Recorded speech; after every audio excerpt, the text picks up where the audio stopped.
तो hello students, कैसे हो सभी। आई होप ऑल स्टूडेंट ठीक ही होंगे। तो आज हम स्टार्ट करने वाले हैं क्लास 10th की मैथमेटिक्स, और इसमें हम आज स्टार्ट करेंगे चैप्टर नंबर 8 जिसका नाम है ट्रिग्नोमेट्री, और हिंदी में इसको त्रिकोणमिति कहते हैं। तो इस चैप्टर को हम आज डिस्कस करेंगे डीपली, और जो स्टूडेंट इस चैप्टर को थोड़ा हार्ड समझते हैं तो वो इस चैप्टर को थोड़ा सा ध्यान से समझें। बहुत ईजी है चैप्टर और थोड़ा सा इसमें दिमाग लगाने की जरूरत होती है हमको। तो आज हम चैप्टर को स्टार्ट करेंगे और इसमें सीखेंगे कि हम ट्रिग्नोमेट्री के क्वेश्चंस को कैसे सॉल्व करते हैं। ओके, ठीक है। तो आइए देखते हैं, करते हैं स्टार्ट।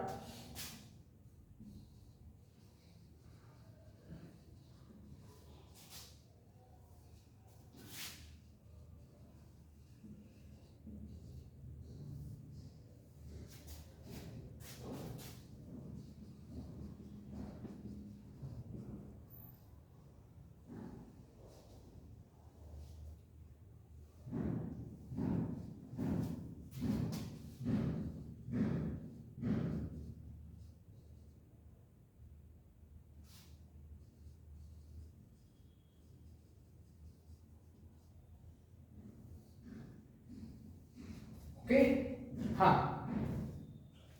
सूरज, ध्यान दीजिए कि एक्चुअली में जो हमारे ट्रिग्नोमेट्री जो हमारा चैप्टर है ये पूरा का पूरा बेस्ड है अपने राइट एंगल ट्रायंगल पर। अब राइट एंगल ट्रायंगल क्या होता है, सबसे पहली बात देखो, हमारे पास में एक ट्रायंगल होता है ये। ओके, तो ये ट्रायंगल है, इसमें अपना एक एंगल है ये 90 डिग्री का। तो जब किसी भी ट्रायंगल के अंदर, जब किसी भी त्रिभुज के अंदर अगर एक कोण 90 डिग्री का होता है तो उस त्रिभुज को हम 90 डिग्री का त्रिभुज, यानी इसको हम समकोण त्रिभुज कहते हैं, क्योंकि जो 90 डिग्री का एंगल होता है उसको हम समकोण कहते हैं। तो इस ट्रायंगल को हम समकोण त्रिभुज कहते हैं या समकोण ट्रायंगल कहते हैं, या फिर राइट एंगल ट्रायंगल। इसको हमने नाम दिया कुछ ए, बी और सी। Okay, yes. हाँ, अब देखो हमारा इसमें समझने वाली चीज क्या है कि देखो, हम जनरली जब भी किसी भी ट्रायंगल के बारे में पढ़ते हैं तो हम देखते हैं कि हमेशा जो नीचे वाली जो अपनी साइड होती है उसको हम क्या कहते हैं, हमेशा बेस मानकर चलते हैं, आधार, कि जो चीज जिस चीज पर अगर टिकी हुई रहती है तो वो उसका क्या कहलाता है, उसका आधार कहलाता है। ठीक है, बट एक्चुअली जब यहाँ पर हम सीखेंगे तो यहाँ पर आधार कुछ अलग भी हो सकता है, because it is dependent only on acute angle. वो तुम्हारे एक्यूट एंगल पे या फिर न्यून कोण पर डिपेंड करता है, निर्भर करता है किस पर, न्यून कोण पर। और न्यून कोण क्या होता है, एक्यूट एंगल क्या होता है अपना, एक्यूट एंगल ये हमेशा छोटा होता है 90 डिग्री से। मतलब कोई भी एंगल जो क्या होता है 90 डिग्री से छोटा होता है। सपोज दैट मैं बात करूं 75 डिग्री का कोण है कोई भी, वो क्या है 90 डिग्री से छोटा हुआ, तो ये तुम्हारा क्या होगा, ये तुम्हारा एक एक्यूट एंगल है, मतलब तुम्हारा न्यून कोण है। तो न्यून कोण का मतलब होता है 90 डिग्री से छोटा कोई भी कोण अपना न्यून कोण कहलाता है। ठीक है, तो जैसे अपना 75 डिग्री हुआ, 45 डिग्री हुआ, ये सब 90 से छोटे हैं। ठीक है, अपना 60 डिग्री हुआ, ये भी 90 से छोटा है। तो ये क्या है हमारे, ये हमारे न्यून कोण है। क्या है, न्यून कोण। तो हमारा क्या होता है, जो हमारे ट्रायंगल होती है तो उसमें एक कोण तो अपना क्या है 90 डिग्री का है, बट इसमें ये दो एंगल रहेंगे, ये दोनों आपस में जब इनको हम ऐड करते हैं तो ये दोनों जोड़ने पर तो 90 डिग्री के होते हैं। बिकॉज हमारे ट्रायंगल के जितने भी इंटीरियर एंगल होते हैं, जितने भी अंदर वाले अपने एंगल्स होते हैं, उन सबको ऐड करने पर वैल्यू कितनी होती है, 180 के डिग्री के बराबर होती है। कितने के बराबर होती है, 180 डिग्री के कोण के बराबर होती है। बट ये दोनों 90 नहीं हो सकते, बिकॉज एक अकेला 90 है तो ये दोनों ऐड होकर के 90 होंगे। तो एक इनमें से 35 का हो सकता है, दूसरा है वो 55 डिग्री का हो सकता है, ऐसा भी हो सकता है। ठीक है, और भी कुछ हो सकता है, बहुत सारे कॉम्बिनेशन इनके बन सकते हैं। ठीक है, तो ये हमारे दोनों एंगल कैसे रहते हैं, हमारे न्यून कोण। क्या रहते हैं, न्यून कोण रहते हैं, या फिर अपने एक्यूट एंगल रहते हैं। ओके, हाँ, तो देखो एक्चुअली में जब हम न्यून कोण के अकॉर्डिंग बात करते हैं तो जैसे अगर हमको ये न्यून कोण बताया हुआ है पहले, ठीक है, कि हमको जो भी चीज डिसाइड करनी है वो अकॉर्डिंग टू दिस एंगल, इस एंगल के अकॉर्डिंग लेनी है। ठीक है, तो अगर ये एक्यूट एंगल है तो इसके जस्ट सामने वाली जो साइड है ये वाली, जस्ट इसके एंगल के सामने जस्ट ये साइड है, तो ये हमारी कहलाएगी परपेंडिकुलर, जिसको हम हिंदी में लंब कहते हैं। क्या कहते हैं, लंब। जबकि हम जनरली क्या कहते हैं कि लंब हमारा वो होता है जो सीधा खड़ा होता है, राइट। लेकिन यहां पर हमारा है जो सिस्टम है वो चेंज हो जाता है अकॉर्डिंग टू एक्यूट एंगल। समझ में आ रही है बात। दूसरी बात, जब ये एक्यूट एंगल, अब देखो हमारे यहाँ पर जो भी एक ये टिल्ट वाली भी लाइन होती है ना, ये टिल्ट, जो हमारी हमेशा 90 डिग्री के जस्ट सामने होती है, जिसको हम तिरछी भुजा भी बोलते हैं, ये हमारी हमेशा क्या रहती है, हाइपोटेनस रहती है। क्या रहती है, हाइपोटेनस। हाइपोटेनस का मतलब क्या होता है, हाइपोटेनस होता है, इसको हिंदी में कर्ण नाम देते हैं। क्या नाम देते हैं, कर्ण। अब ये पांडवों वाला कर्ण नहीं है, ये हमारा ट्रिग्नोमेट्री का कर्ण है और एक ट्रायंगल का एक साइड है। ओके, अब बचा हुआ जो रहता है वो हमारा हो जाता है आधार, जिसको हम कहते हैं बेस। बेस। ओके, तो ये हमारा ट्रायंगल के बारे में थोड़ा सा नॉलेज है। क्या है, थोड़ा सा नॉलेज कि हम कैसे किसी ट्रायंगल के या किसी त्रिभुज के कैसे हम आधार के बारे में पता करें, कैसे हम उसके कर्ण के बारे में पता करें, कैसे हम उसके लंब के बारे में पता करें। ठीक है, अब देखो अगर हमको ये एंगल दिया था तो हमारे पास में ये सिचुएशन क्रिएट होगी, बट ऐसा भी तो हो सकता है।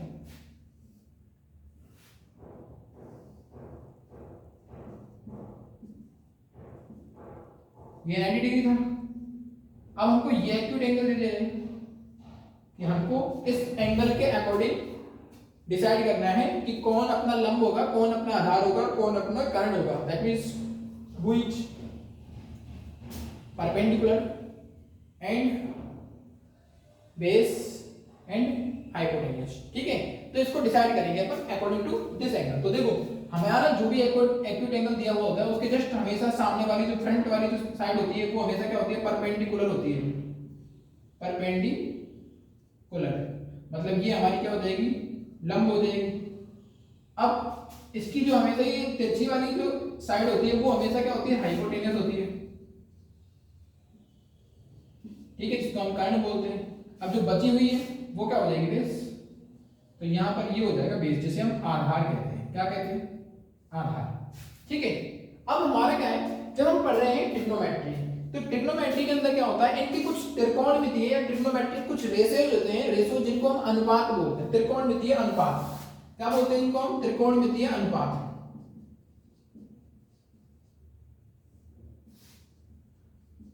अनुपात जिनको इंग्लिश में अपन ट्रिग्नोमेट्रिक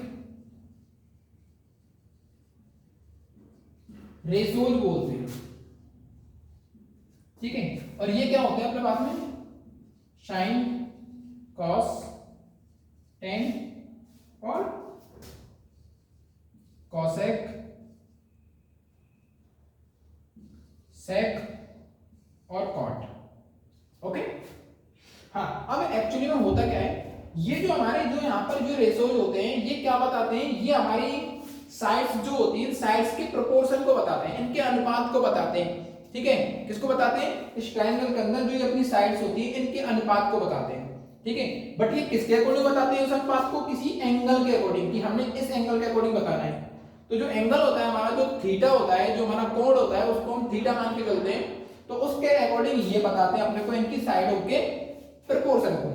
ठीक है, इनकी भुजाओं के अनुपात को बताते हैं। तो हम जैसे सपोज दैट हम इस एंगल सी की बात कर रहे हैं और हमें सी का नाम नहीं दिया हुआ, हमने मान लिया इस एंगल, इसको थीटा मान लिया। तो हम इन सब के जो रेशियो बताएंगे तो उनको हम इस तरीके से डिफाइन करेंगे, sine theta, cos theta, tan theta and cosec theta, sec theta and cot theta. तो ये हमारा क्या है, ये इनका जो रेशियो आएगा, प्रोपोर्शन आएगा, वो आएगा इनके कोण के अकॉर्डिंग। क्लियर? ठीक है, अब सुन लो, इनकी जो वैल्यू है वो हमें कैसे निकालनी पड़ती है। इनके कुछ फॉर्मूलाज बनाए गए थे और वो फॉर्मूला क्या होते हैं, देखो साइन का फॉर्मूला जो होता है, साइन थीटा का, वो होता है परपेंडिकुलर अपॉन हाइपोटेन्यूज, जिसको हम हिंदी में बोल सकते हैं लंब बटे कर्ण। ये इनके प्रोपोर्शन को बताता है, लंब और कर्ण, मतलब ऐसा समझ लो इनके बीच में रिलेशन बताता है। ठीक है, जो हमारा कोसेक थीटा होता है वो क्या होता है, साइन थीटा जो होता है वो इसका सप्लीमेंट्री की तरह काम करता है, या फिर ऐसा समझ लो कि इसके ये भाई की तरह काम करता है। तो ये जस्ट इसका अपोजिट होता है, हाइपोटेन्यूज अपॉन परपेंडिकुलर, जिसको हम बोलते हैं कर्ण बटे लंब। क्लियर?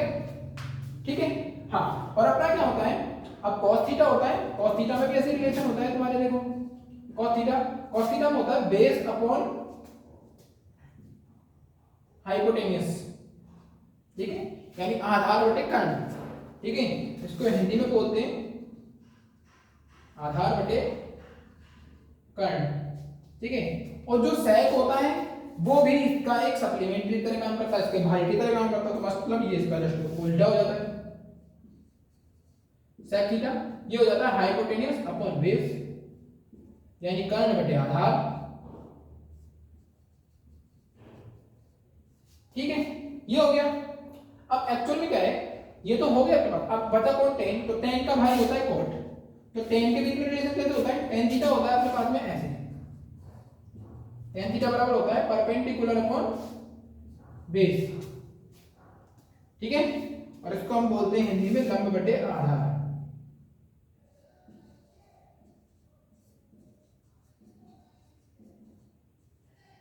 ठीक है, और जो कॉट थीटा है वो इसका भाई है, तो वो इसका जस्ट अपोजिट हो जाता है या रेसिप्रोकल हो जाता है। बेस अपॉन परपेंडिकुलर यानी आधार अपॉन लंब। अब क्या होता है एक्चुअली, तुमको कभी कभी इसको लर्न करने में प्रॉब्लम आता है। तो जो इंग्लिश मीडियम वाले बच्चे होते हैं वो तो इसको ऐसे लर्न करते हैं कि पीले बेटा पीले, हरी हरी बोतल, पीले बेटा पीले, हरी हरी बोतल। ठीक है, एक टेबल क्रिएट हो जाता है ऐसे। ठीक है, तो ये ऊपर वाला होता है, ये साइन थीटा का होता है परपेंडिकुलर अपॉन हाइपोटेन्यूस। ये कॉस थीटा का हो जाता है बेस अपॉन हाइपोटेन्यूस। ये अपना टेन थीटा का हो जाता है परपेंडिकुलर अपॉन बेस। अब जस्ट इसका भाई होता है कॉट, तो ये हो जाता है cot theta base upon perpendicular. इसका भाई होता है सेक थीटा, तो इसका हो जाता है base upon hypotenuse upon base. इसका हो जाता है कोसेक थीटा, तो इसका कौन हो जाता है हाइपोटेन्यूस अपॉन परपेंडिकुलर। क्लियर। अब हिंदी मीडियम वाले कैसे लर्न करते हैं इसको, ऐसे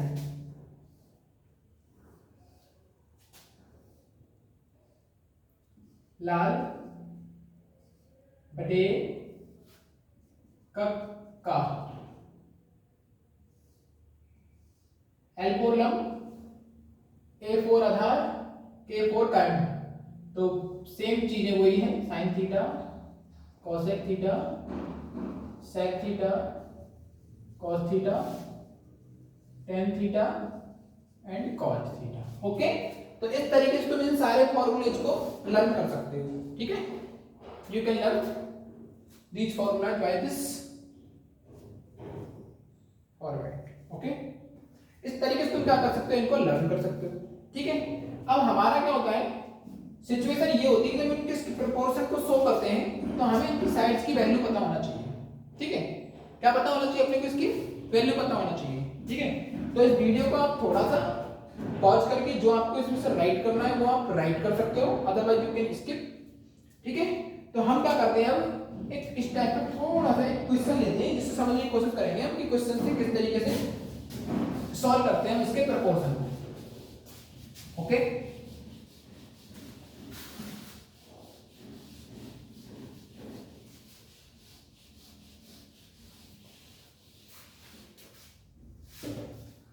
सपोज दैट हमको ये बताया गया है कि हमारे पास कोई ट्राइंगल है पी क्यू आर, और हमें बताया गया है कि वहां पर क्यू जो है एंगल वो 90 डिग्री है, और हमें बताया गया है कि पी क्यू की जो लेंथ है वो अपनी 5 सेंटीमीटर है, और जो क्यू आर है उसकी लेंथ है अपने 6 सेंटीमीटर। अब वो ये पूछ रहा है कि हमें आप वैल्यू बताओ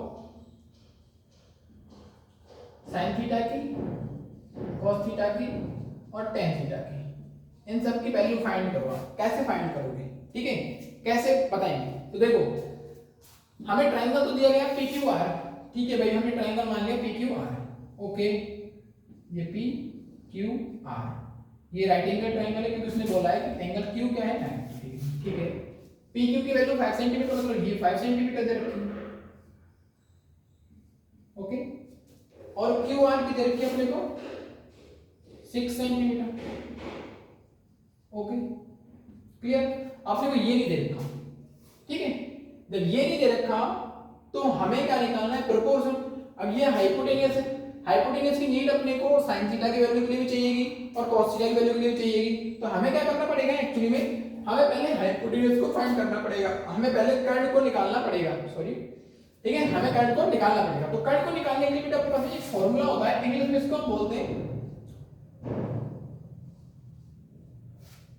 हाइपोटेनस का स्क्वायर,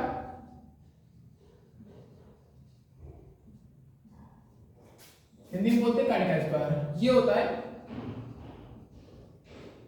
लंब का होल स्क्वायर प्लस आधार का होल स्क्वायर, और यहां पर बोल सकते हैं बेस का होल स्क्वायर प्लस परपेंडिकुलर का होल स्क्वायर। क्लियर? हाँ, जब हमें हाइपोटेनस की वैल्यू फाइंड करनी होती है तो हम क्या करते हैं, इसके स्क्वायर को हटा देते हैं, स्क्वायर को हटा देते हैं। तो स्क्वायर को हटाते हैं तो उधर क्या चला जाता है, अंडर रूट चला जाता है। तो ये हो जाता है लंब स्क्वायर प्लस आधार का होल स्क्वायर। ऐसे ही हमारे हाइपोटेनस के लिए बोल सकते हैं इसको, इसका स्क्वायर हट जाता है तो बेस का होल स्क्वायर प्लस परपेंडिकुलर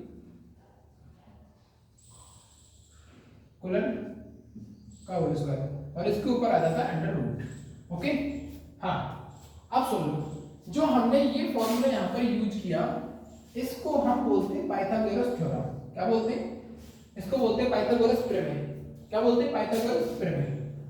और इसका कहने का अर्थ ये होता है कि जो हमारी ये बेस होता है और अपना क्या होता है, सपोज दैट अपना ये बेस है, ये परपेंडिकुलर है, तो बेस का स्क्वायर और अपना परपेंडिकुलर का स्क्वायर मतलब लंब का स्क्वायर और आधार का स्क्वायर, इन दोनों को ऐड करें तो वो हमारे इस कर्ण के स्क्वायर के बराबर होता है। तो हम कैसे लिख सकते हैं, कर्ण स्क्वायर बराबर लंब का स्क्वायर प्लस हमारे आधार का स्क्वायर। अब हमें कर्ण की वैल्यू फाइंड करनी थी तो हमने इसके स्क्वायर को हटाया तो हमने इधर रूट चढ़ा दिया। राइट? ठीक है। अब क्या है, अगर इसी तरीके से अगर हमें इस फॉर्मूले से लंब की वैल्यू निकालनी हो तो हम इस आधार स्क्वायर को इधर ले आएंगे। तो हम कैसे करेंगे, कर्ण का होल स्क्वायर माइनस लंब का होल स्क्वायर बराबर आधार का होल स्क्वायर। अगर हमें आधार की वैल्यू निकालनी है तो लंब को इधर ले आएंगे। ठीक है, आधार की वैल्यू चाहिए तो हम करेंगे कर्ण का होल स्क्वायर माइनस के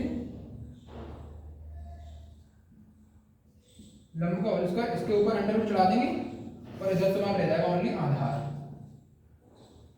ठीक है, और अगर हम लंब की वैल्यू निकालेंगे तो हम उसको लिख देंगे ऐसे, कर्ण का स्क्वायर माइनस के यहां पे आ जाएगा आधार का स्क्वायर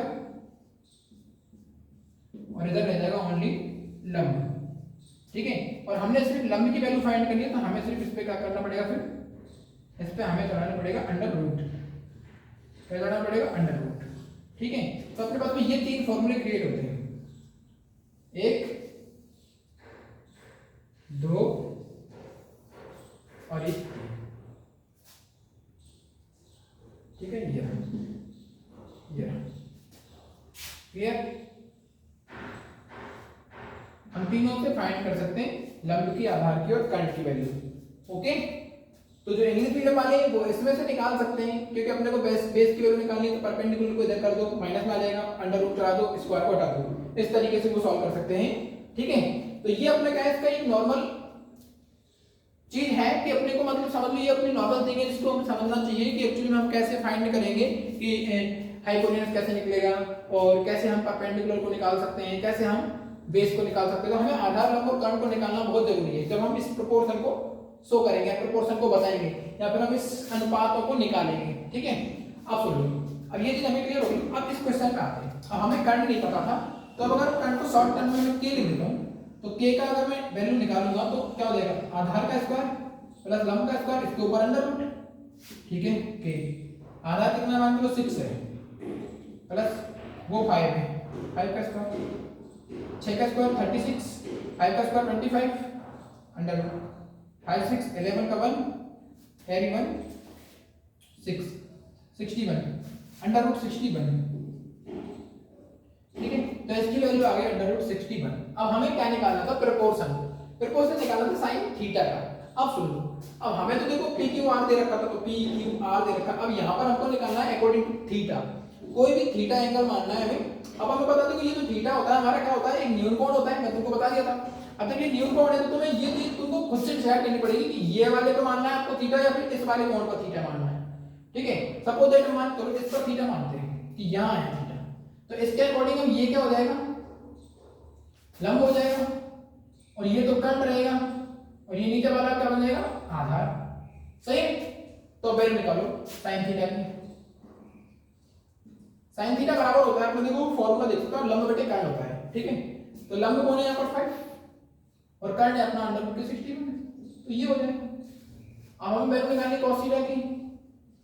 cos थीटा बराबर क्या हो जाएगा, cos थीटा का फॉर्मूला होता है आधा बटे कर्ण, आधा ले लो 6 अपॉन अंडर रूट 61, और tan थीटा की वैल्यू निकालेंगे तो लंब बटे आधार, तो लंब अपना 5 और आधार है अपना 6, तो ये हमारी वैल्यू निकल जाएगी। ठीक है, अब देखो इन सब के लिए हमने थीटा सेम रखा था, इसके अकॉर्डिंगली इन सब की वैल्यू निकाली हमने।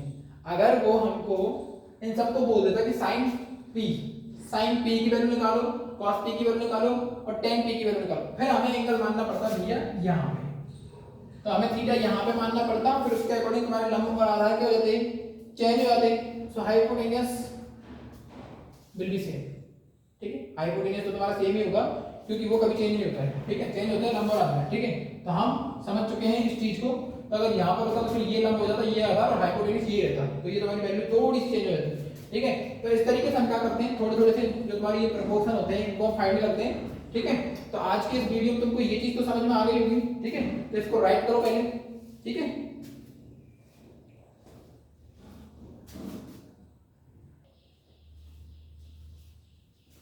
हाँ, तो आज के वीडियो में इतना ही करेंगे। ठीक है, और फिर नेक्स्ट वीडियो से हम जो बुक्स के जो चैप्टर दिए हुए हैं उनको कंटिन्यू करेंगे, सब कुछ इसी पर बेस होगा। Okay, so it's time to say bye bye, we will meet in next lecture. Okay, bye.